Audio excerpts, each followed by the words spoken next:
U sve bržoj globalizaciji ljudskog društva globalizira se i novac.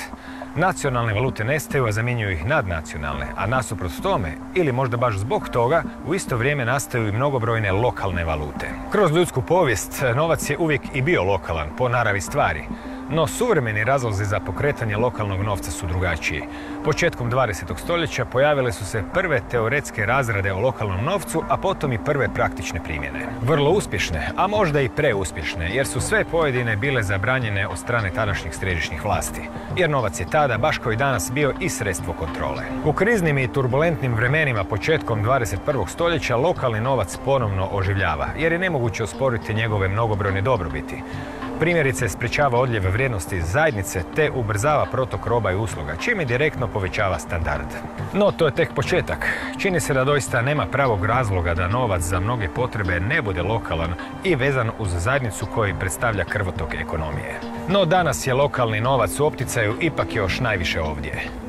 Na rubu znanosti.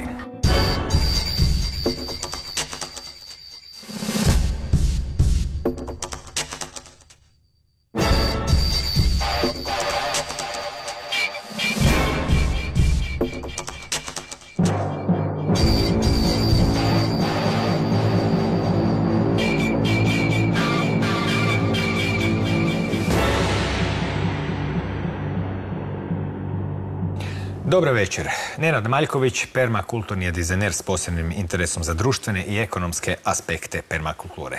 Dobar dan, dobar večer. Dobar večer. Što zapravo jest novac u kontekstu današnje teme koja govori o lokalnom novcu, pa prije nego što se usredotočimo na tu podvrstu, danas sve češće se ljudi zapravo vraćaju toj temi i sve aktualnije opće tema koja se može svesti na nekoliko pitanja: što je novac, kako se stvara, koje su mu primarne funkcije, koje su mu današnje. Kako gledate na to po definicijama? Da, to je dosta mistificirano u današnje vrijeme i dosta ljudi to uzimaju zdravo za gotovo, no zapravo je novac metoda ili tehnika za razmjenu i čuvanje vrijednosti.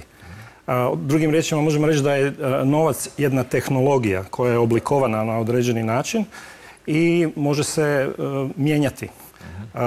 Nekakve glavne funkcije novca su, kao prvo, novac je jedinica mjere, odnosno obračunska jedinica.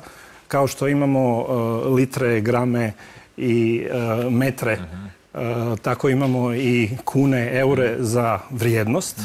Osim toga, novac je isto tako jedinica razmjene, sredstvo razmjene. Prvenstveno se misli na trgovinsku razmjenu za podmirivanje dugova, to je druga funkcija. I treća funkcija novca je sredstvo za čuvanje vrijednosti, skladištenje vrijednosti, spremište vrijednosti ili drugim riječima štednja.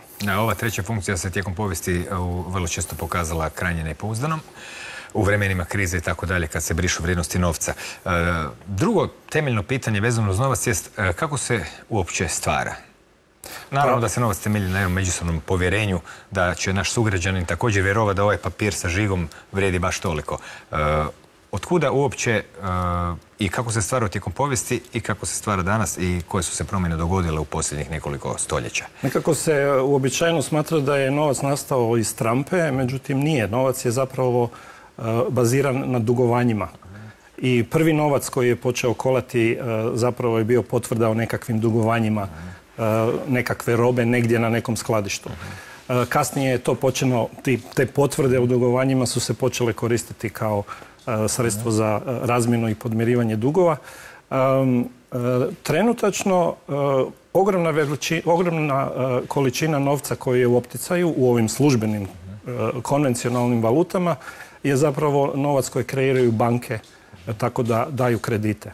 Svega oko 3% novca izdaju države u obliku novčanica i kovanica. Kako funkcionira taj sustav u kontekstu banke koja izdaje kredit i čovjeka koji u nekom trenutku može podignuti, ono kako mi kažemo to, u kešu ili gotovini novac? Znači, kako baš fizički novac nastaje?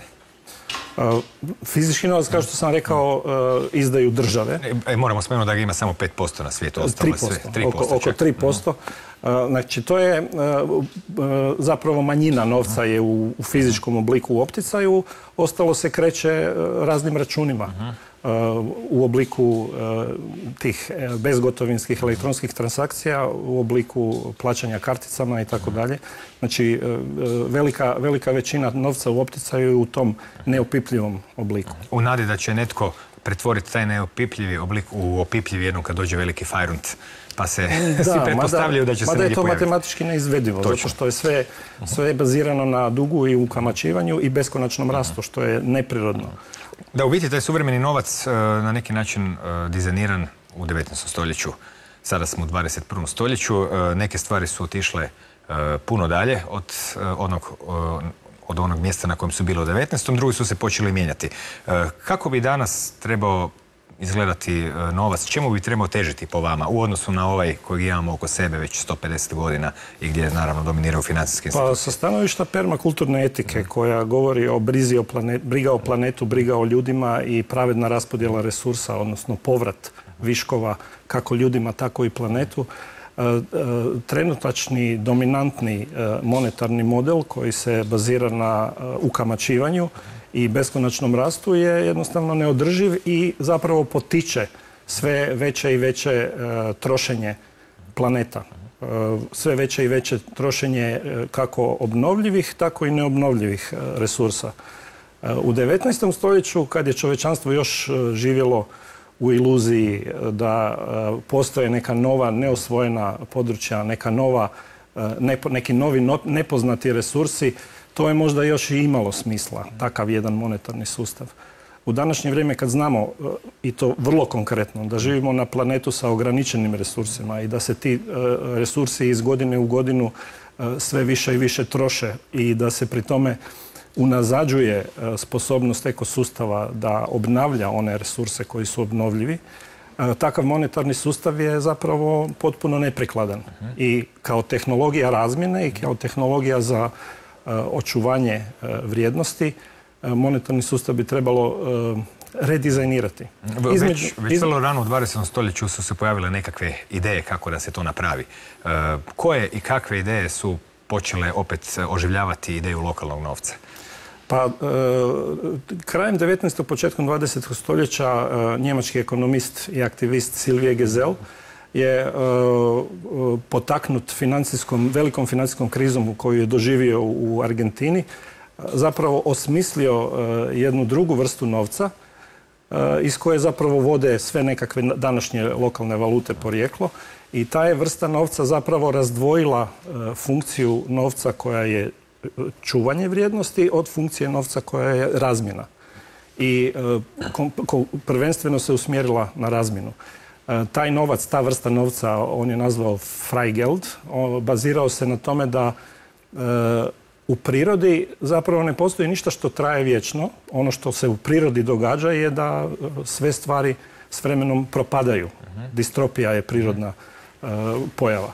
I on je osmislio novac koji zapravo s vremenom gubi na vrijednosti i vrijednost se može očuvati ukoliko se na neki način produži njegova važnost. Znači, izmislio je, odnosno osmislio je novac ograničenog trajanja. I ono što se postiglo takvim novcem je da se zapravo njegova transakcijska vrijednost strahovito ubrzala. Znači, ta vrsta novca jednostavno ljude tjera da ga što prije pretvore u nešto što im je potrebno i da ga što prije puste u opticaj. I brzina opticaja takvog novca je puno veća u odnosu na ove današnje konvencionalne valute. Dobro, vratit ćemo se dalje ovoj temi. Evo, jedan od najvećih stručnjaka za pitanje lokalnog novca, a i autor knjižice Lokalni novac, o kojoj će malo kasnije više biti riječi, zove se John Rogers, te kao takav prava je osoba za biti vodič kroz stanje lokalnih valuta danas, mada je sve to počelo još barem jučer.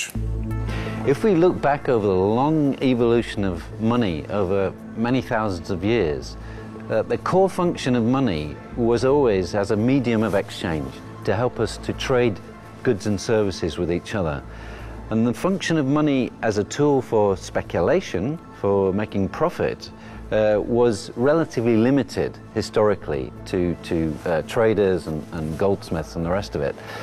But it's only really since the 19th century and globalization and the kind of tools of central banking and stock markets and all the rest of it, that the casino economy that we now have, which is worth trillions and trillions of dollars a day, we couldn't have imagined that historically, but that's now our present reality, where this speculation function of money has almost taken over from the medium of exchange function of money.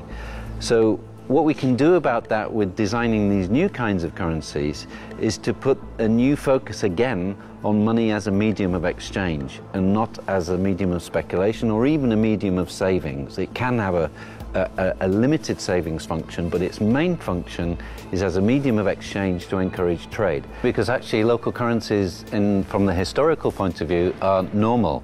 In Europe, for thousands of years, there were local currencies. Only in the 19th century did the national currencies emerge with central banking and globalization. But in the 20th century, there were various experiments with local currencies, particularly in the 1930s and the Great Depression. There were experiments in Germany and Austria and the USA, but all of those except one were closed down. And the one that survived is the Wehr Bank in Switzerland, which is now 80 years old this year. And that is the largest non-national currency in the world. It's a regional currency that serves 60,000 businesses all over Switzerland and has $1 billion turnover in €1 billion equivalent turnover in the Wehr currency. Now, as well as Wehr, there's been a worldwide movement of business-to-business exchange systems. There are many hundreds of those, and that's a big industry.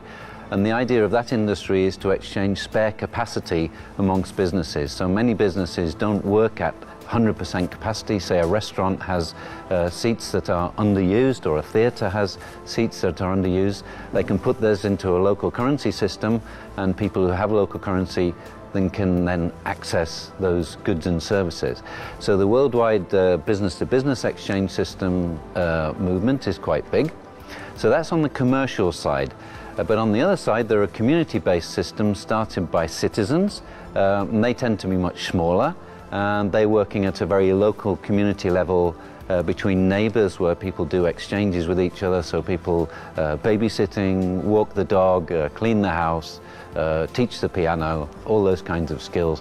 And the reality is, there have been thousands of experiments with these systems all over the world, but the reality is that very many of them fail. And the reasons they fail are many. Often they depend on a lot of volunteer effort, and so the volunteers move on, or they burn out, or whatever. Some systems have paid organizers, but then they are dependent on finding finance from government or from foundations or whatever. Some systems fail because they don't do good governance, they don't have good decision-making structures or a good constitution or good conflict resolution mechanisms. And some systems fail just because they don't cover their own running costs. And there are various ways of solving that problem. So the reality is that a few systems have survived that have had very good management, very good governance, and good cost recovery. So I mentioned the Wehr Bank, which is 80 years old. Apart from that, the best examples would be the Chiemgauer in Germany, which is now 10 years old. They estimate that the Chiemgauer circulates something like 4 times more than the euro in that region. In England, there have been various experiments with local currencies over the last few years as part of what is called the transition movement, which is a movement trying to get grassroots change from the bottom up. So we've had currencies in various towns like Totnes and Lewes. The most successful ones have been in Brixton in London and recently in Bristol in the southwest of England. And in that currency, the Lord Mayor of the city takes 100% of his salary in local currency, which is pretty impressive. You can also pay your local taxes with the Brixton and Bristol pounds. And also in Austria, there is another very successful system now 18 years old called in Vorarlberg in Austria. And also there they were the first system in Europe where you could pay your local taxes with the local currency. So some of the examples I just mentioned, like the Chiemgauer and the Bristol pound, they are, as you say, dependent on national currency because they're tied to the national currency. You have to buy the local currency with national currency, which clearly ties the local currency to problems in the national currency like inflation. So that's one model of local currency, but there is another model of local currency which has been very popular, and that's called a mutual credit system. So you have a circle of people who are willing to help each other, to give goods and services to each other. So at the beginning of that system, when everyone joins, everybody's account balance is zero, right? And when people start doing stuff for each other, they start earning plus points for giving service to someone, and then other people who've received service go into minus points. So the idea is that at any point in time, all of the plus and the minus balances balance out to zero. Okay, this is called a mutual credit system. These are very popular around the world in different forms. You find them in different countries, local exchange trading systems, or time banks, or in German Tauschring, or in France called the Cell. And these are exchange rings of people, but often those systems don't grow very big. They tend to be relatively small, 100 or 200 people who know each other well, who exchange. Very few systems have grown larger than that to thousands. Maybe in Australia there was one with 2,000 members, but that's very much an exception. But the strength of these systems, this mutual credit system, is that we don't need national money. We don't need to tie it to national money. We might say that our points in our local mutual credit system, we could value them the same as the national currency. So if I normally do a job for £10 an hour, I might do it then for 10 local units per hour. Yeah, but we don't have to buy the local currency with national currency or exchange it back into national currency. If I am willing to work to give you my service, then I have the right to earn local currency, and those credits then go into circulation around that circle of people, and they can only be used in that circle of people, so they can't leak out into any other community like a leaky bucket like the euros do, or the national currencies. So in theory, a mutual credit system is a very, very strong system. But like I say, to date, very few of them have grown to any kind of scale. Now, I run workshops with people called the People Money Game, and we play a game together. And what I do in the first round of the game, I simply ask people, write down 3 underused resources that you personally have. Maybe 3 skills or 3 things that you have.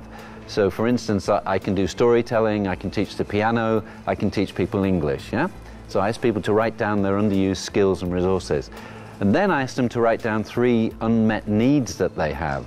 So maybe I need wood for my wood burning stove, I want to buy vegetables from somebody, and I need marketing advice, yeah? So people write down these 3 resources and these 3 needs in the workshop, and then we go around the room and we find matches between people. And it's always amazing to me, even in a group of 10 people, people will find a match, okay?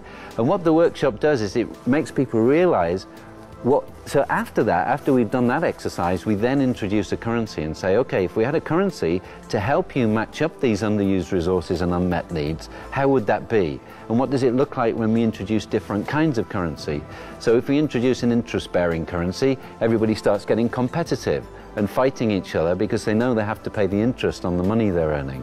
And then we introduce a currency without interest, and then we introduce a currency like the mutual credit system that I described earlier. So in the workshop, people's consciousness is raised about what is the core function of money. It's here to match these underused resources with unmet needs.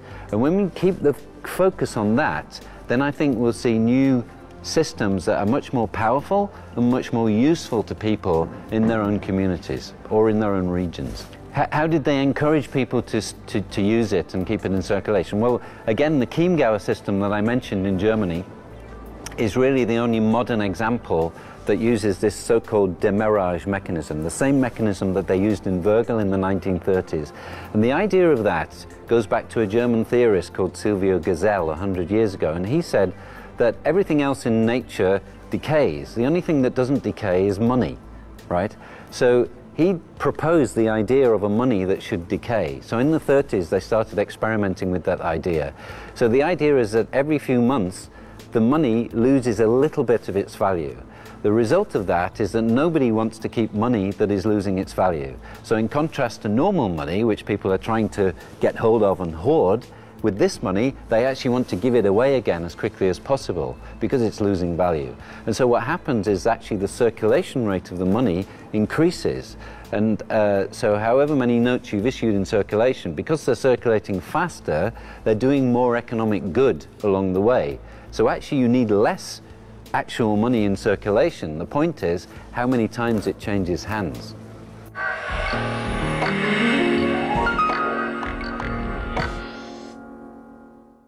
Evo, ostanemo još malo kod povijesti, mada nas je John Rogers zove u sadašnjost. U vrijeme velikih ekonomskih kriza između dva svjetska rata pojavila se potreba i ljudi su se htjeli naravno iskoprsati iz toga, pa su te ideje vezane uz lokalni novac početka 20. stoljeća oživljene na nekim mjestima u praksi. Gdje se to događalo? To su danas već povijesni primjeri i kako je funkcioniralo. I još najvažnije, kako je završilo. Dakle, Silvije Gesell je objavljivao svoje radove na njemačkom jeziku. Njegova knjiga Prirodni ekonomski poredak je bila u to vrijeme dosta čitana i proučavana. I u Njemačkoj i u Austriji bilo je eksperimenata sa tim njegovim tipom novca, Freigeldom. Najpoznatiji primjeri su njemački sa kraja 20. godina. Valuta se zvala Vere. Nisam germanist, pa možda ne znam i dobro izgovoriti.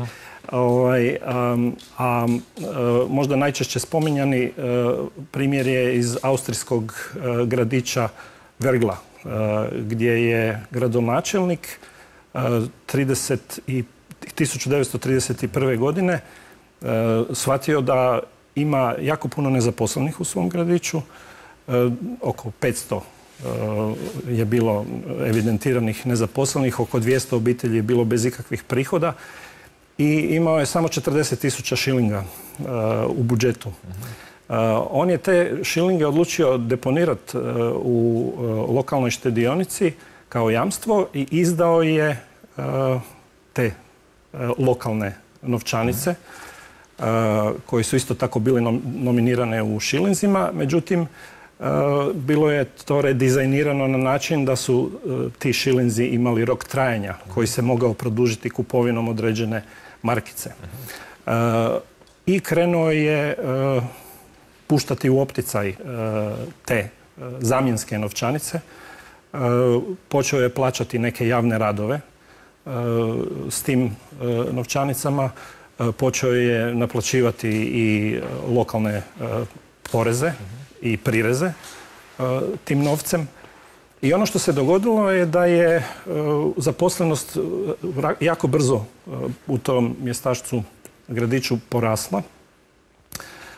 I to ne zbog toga što je on platio tim novcem te radove i te ljude u prvom krugu, već zbog toga što su ti ljudi kasnije jako brzo taj novac obrtali i prenosili dalje. Znači, jedno 20 ili 30 puta se to obrnulo.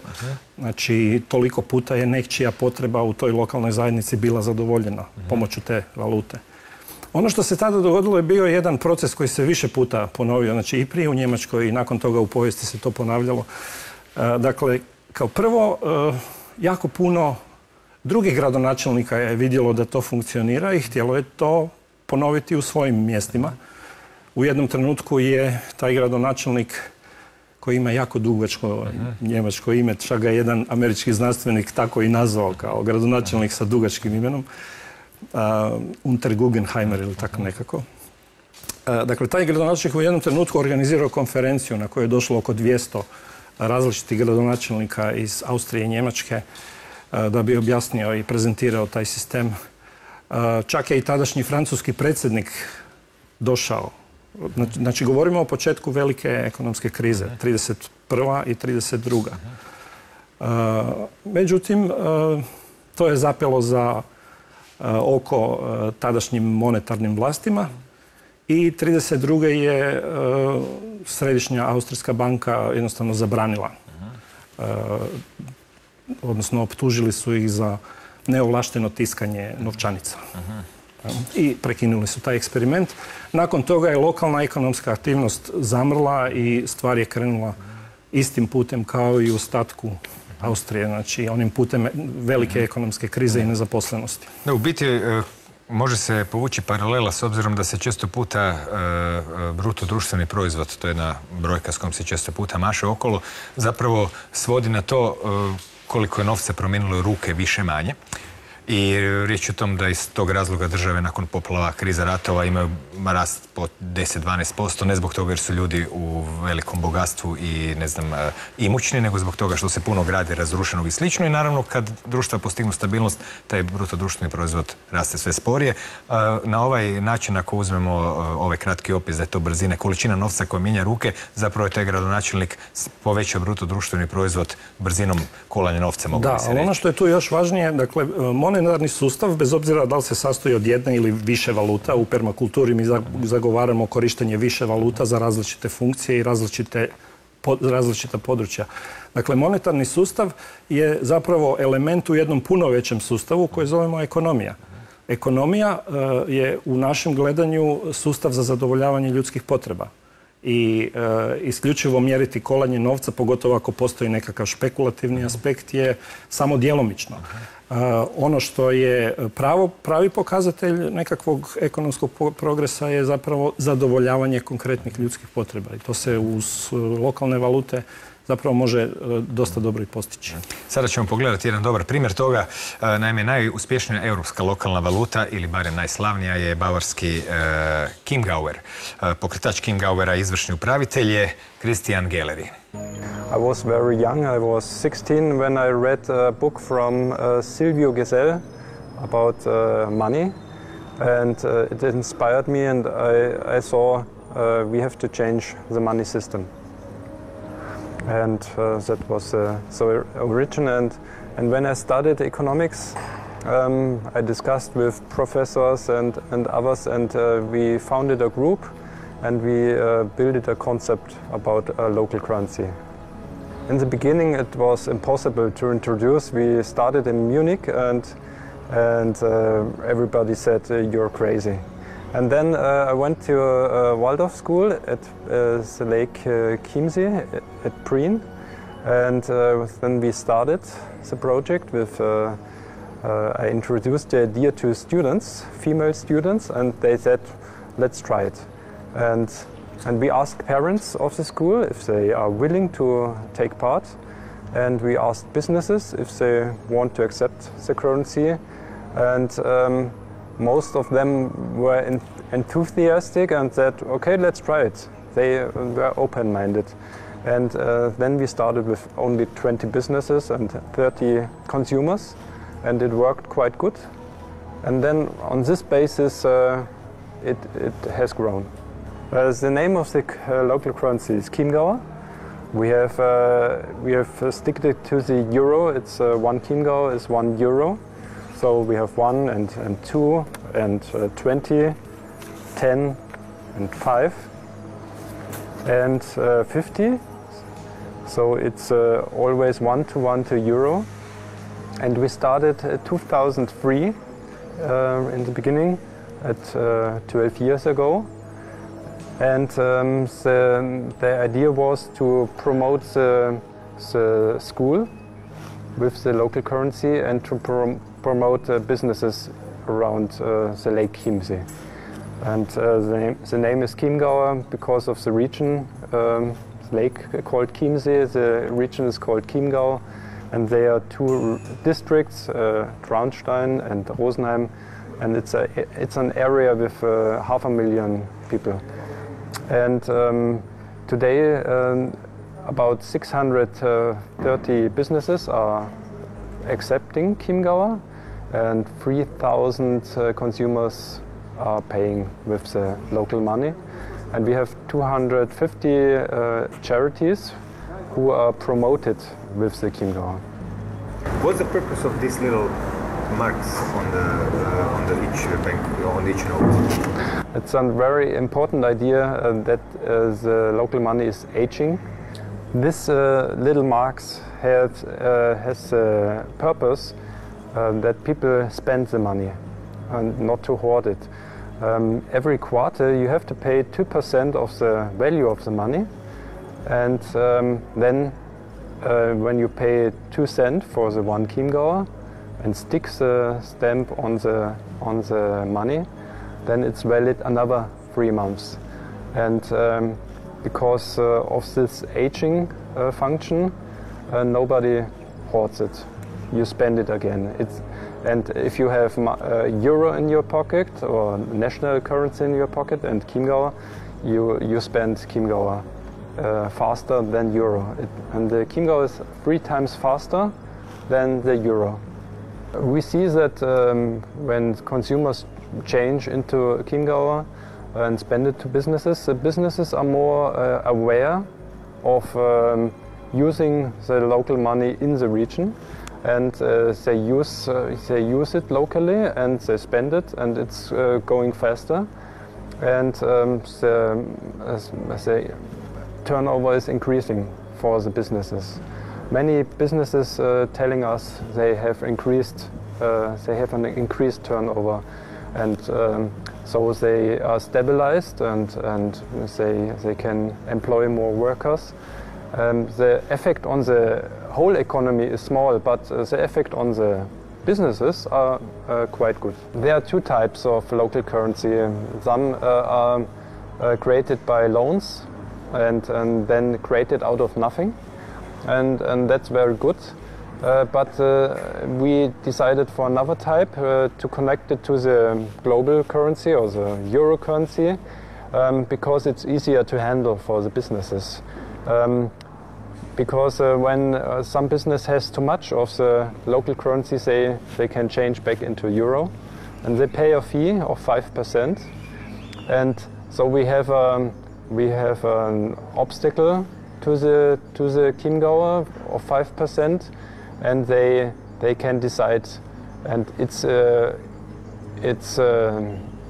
more sensible to use it locally, of course, because it's cheaper, but they are not isolated. They are integrated in the euro zone, and they can change from Chiemgauer to euro or from euro to Chiemgauer. The other advantage is that we can integrate consumers which doesn't have income in the local currency, but they can use the euro to change it into Chiemgauer, and those they can take part. The vision would be that half of the economy would be in local currency and half would be in the euro currency.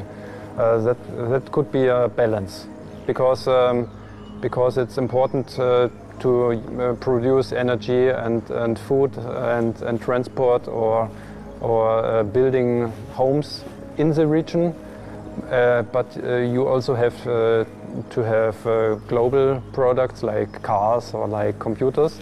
So I think it would be sensible to have 50% local and 50% global.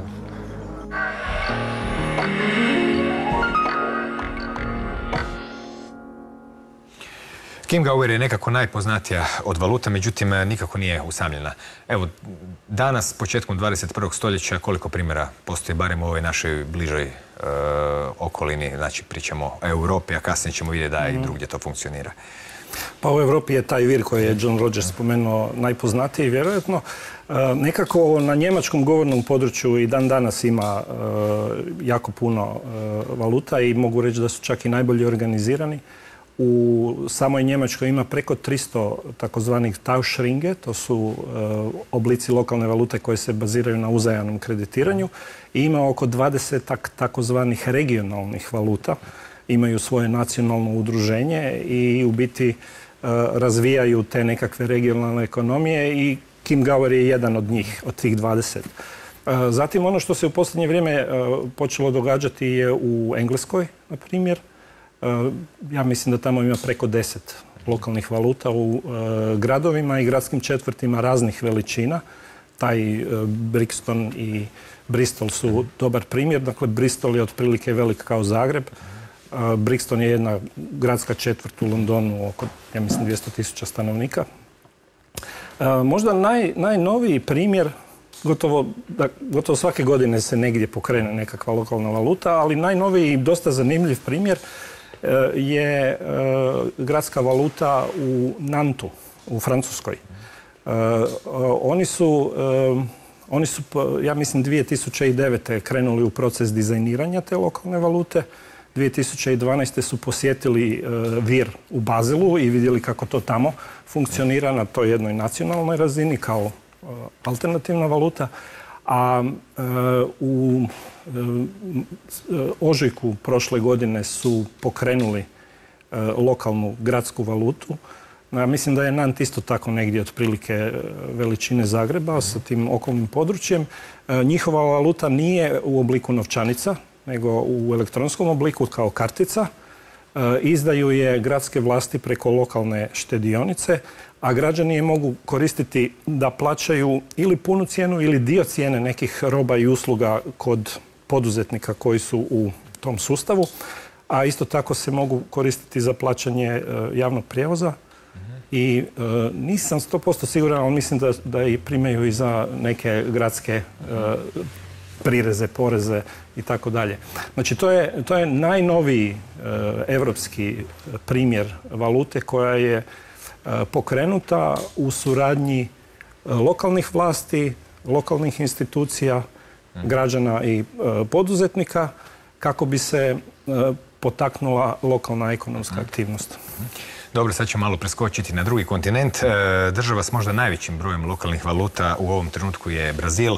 Kažu da je nužda majka invencije. Pa kako je sve počelo i koliko danas ima lokalnih valuta u Brazilu, te kakva im je bila svrha, razlog nastanka i uloga, objasnit će Carlos de Freitas, koordinator u institutu Palmas Europe u Parizu, što je pak podružnica instituta Palmas iz Brazila. The whole story comes from a very specific community which lived in the suburbs of Fortaleza, which is a city in the north of Brazil. It was, of course, a very vulnerable, impoverished community. They had a lot of problems with access to water, energy, transportation to go to the center city for their jobs. So little by little, they created a formula of a community development bank which would create incentive for production through microcredit to producers, social entrepreneurs, and microcredit for consumption for the community to buy these goods and services from the producers and traders. The idea was to couple this very basic idea, it's a very classical idea for a bank to make loans for production and consumption, to couple this idea with a community currency. What is a community currency? It's a currency that circulates only within the network of the producers and traders and the local inhabitants. So that means that your city, your neighborhood has borders, of course invisible, and the money just stays and turns and turns and turns and is exchanged between the local inhabitants and local producers.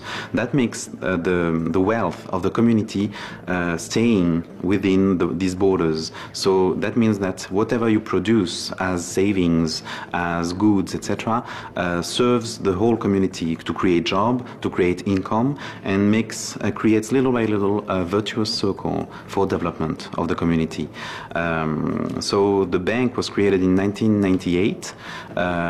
In 2002, they began to launch really the community currency, and in 2003, with the success of the formula, they spread the formula in Brazil because other communities heard about their experience, and now we have something like 104 community currencies. These are examples of the community currencies that are circulating right now in Brazil.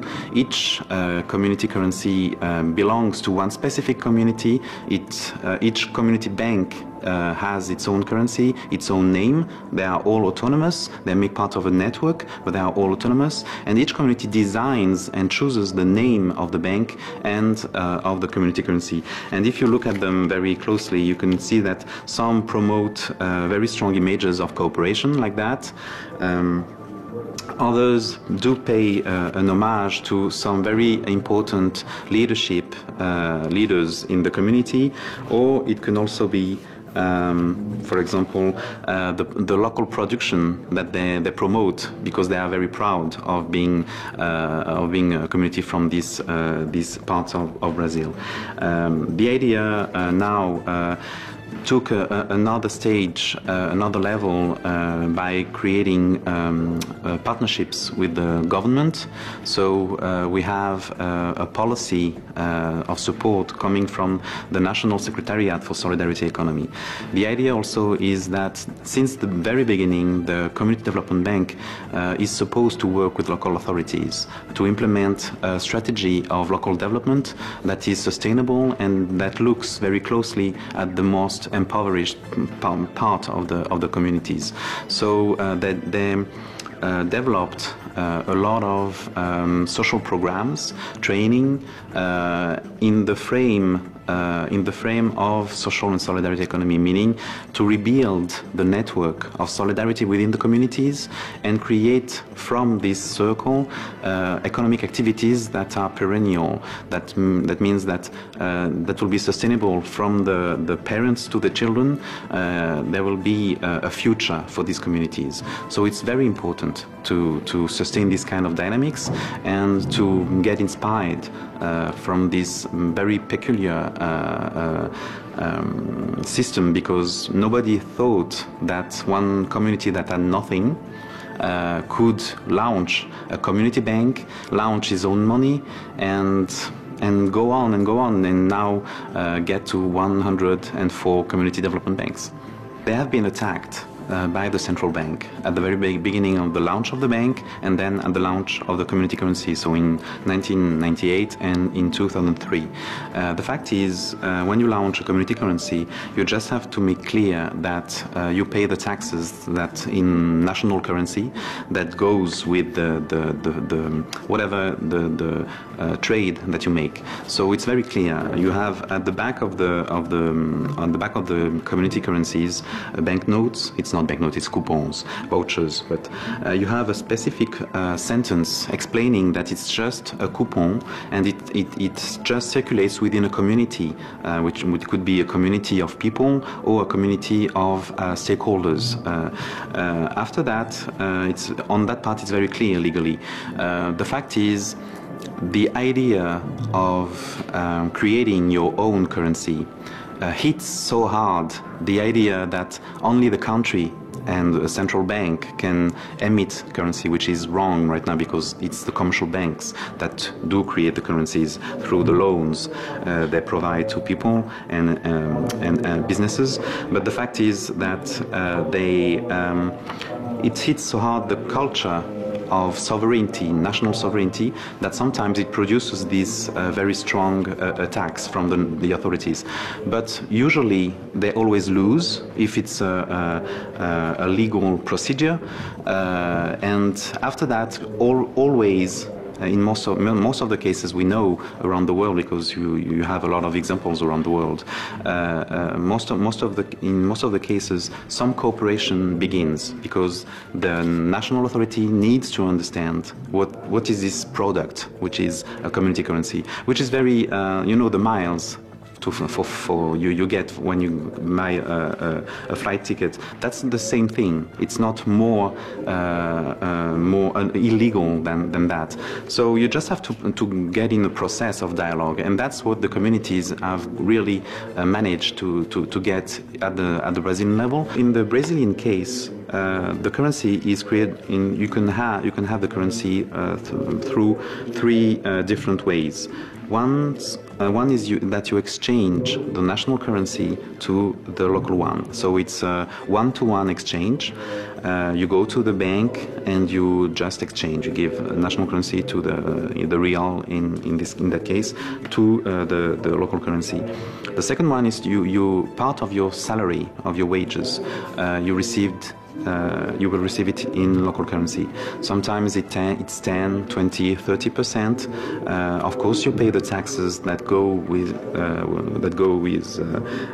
your salary, and your boss or your enterprise do the same. But you receive it part of your salary that way.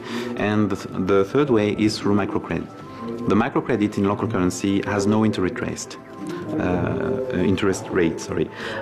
That means that it's a 0% cost for the microcredit because it's mainly microcredit for consumption. Of course, some part of the microcredit for production you can get it in local currency because you will buy some services or some products from the community itself. But it's a small part because mainly in these communities the major thing is to buy products or machines from outside the community that are produced outside because it's a very basic environment for production in the communities. You don't have a factory or something like that. So you buy outside, so you need the national currency for that. And the local currency, as it is the currency of the people living there, you cannot put an interest rate. It's not logical with the dynamic of creating links, etc. So it's a zero interest. So apart from that, you cannot exchange. Of course, in parallel, of the bank, you can exchange the currency. But as it is monitored through numbers, they get the surveillance on the circulation of the currency. Plus now we are developing electronic currencies, which is very much easier to monitor in terms of circulation.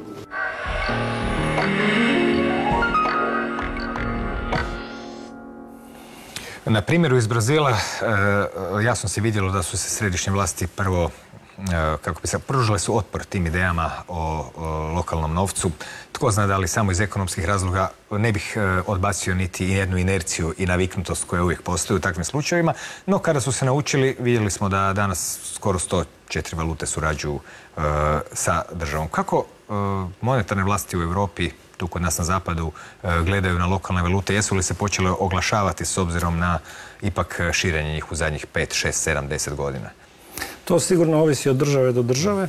Ono što je dobar znak je da na neki način dolaze signali da je moguće razmišljati i prakticirati neke stvari u vezi lokalnih valuta drugačije. Ne samo na isključivo jedan način, već se otvaraju prostori za eksperimente. Tako je recimo 2013. potaknuta onime što se sa lokalnim valutama događalo po Velikoj Britaniji. Središnja banka Velike Britanije objavila jedno posebno mišljenje gdje su oni zapravo rekli da lokalne valute su korisne za lokalnu ekonomiju, međutim sa stanovišta Središnje banke to nije novac, to su zapravo kuponi ili vaučeri koji imaju svoju svrhu i oni što sa stanovišta Središnje banke Velike Britanije ne mogu štetiti. Tak su oni to zapravo zauzeli su jedan pragmatičan stav. Za razliku od svega onoga što smo svjedočili prije u povijesti, da se zapravo panično ukida takve eksperimente koji pokazuju jako dobre rezultate. No dogod se i te alternativne i lokalne valute razmjenjuju za eure ili za neku središnju valutu, one u stvari su dalje u vezi s tim sustavom, tako da rekao bih da tu može biti i nekakav vid, rekli bismo, nadzora nad novom pojavom koja ne slučajno buja. Ali to je samo jedno gledište. Kada pričamo o Hrvatskoj, povijest općenito posvuda je prepuna lokalnih valuta jer drugih nije ni bilo u nekadašnjem neglobaliziranom svijetu. Koliko su stari primjeri lokalnog novca u Hrvatskoj? Pa mislim, zanimljivo je primijetiti da je većina novca prije bila lokalna, jer zapravo stvar je funkcionirala tako da je monarh prepuštao bilo svojim feudalcima, bilo biskupima tiskanje novca za njihove... Ili još kovanje bi bio precizniji izraz. Kovanje, tako je. Upravo tako. Dakle, pa i prvi hrvatski novac je zapravo na neki način bio lokalni novac. U vrijeme bana Jelačića u Hrvatskoj, odnosno tadašnjoj Austro-Ugarskoj monarhiji, je bila velika financijska kriza. Bila je velika nestašica tih središnjih valuta. U našem dijelu monarhije je bila forinta, ja mislim. I tada su banske vlasti odlučile kovati prvi hrvatski novac. To su bili ti iz literature poznati krajcari, odnosno križari, bakrenjaci i srebrnjaci, forinte, koji su bili kovani tu, kod nas, kao reakcija na nedostatak središnje izdane valute. Mađarske u onom slučaju. Da. Evo za kraj možemo pokušati malo maštati. Vidjeli smo gradove, recimo slične Zagrebu u kojem snimamo ovu emisiju, u kojem postoji lokalni novac. Ova knjižica Lokalni novac koju je napisao John Rogers, vi ste objavili i kod nas pobrinuli da bude u svim knjižnicama. Ona je pod pokroviteljstvom Vlade Republike Hrvatske, Europske unije, raznih fondova, Zaklada za razvoj civilnog društva i kao takva je dostupna po knjižicama i predstavlja, rekao bih, jedan kratki recept kako i što lokalni novac za početak jest i kako bi se moglo početi razmišljati u njegovom smjeru. Vi osobno, da recimo imate vremena, volje, sredstava ili dozvole ili ne znam čega što je već potrebno, kako biste implementirali lokalni novac u Hrvatsku? Pa, kao prvo, ova knjižica bi mogla poslužiti za učenje o tome što uopće lokalni novac jest i kako ga se može pokrenuti.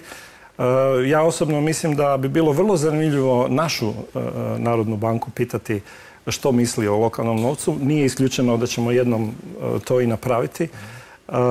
Mada je Hrvatski zakon o Narodnoj banci vrlo jasan. Kaže, zakonito sredstvo plaćanja je hrvatska kuna i to je to.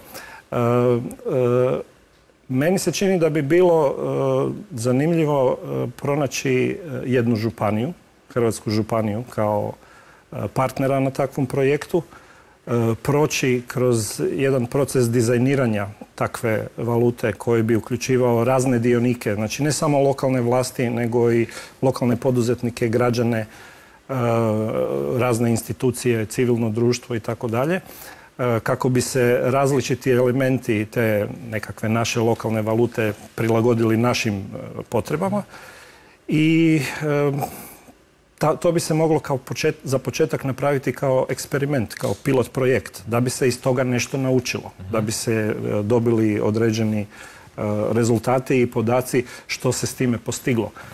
I onda eventualno ići u nekakve daljnje širenje te priče. Naravno, partneri iz Europe, bilo iz Njemačke, bilo iz Nizozemske, bilo iz Engleske, gdje već postoje uspješne lokalne valute, mogu pomoći sa svojim znanjima.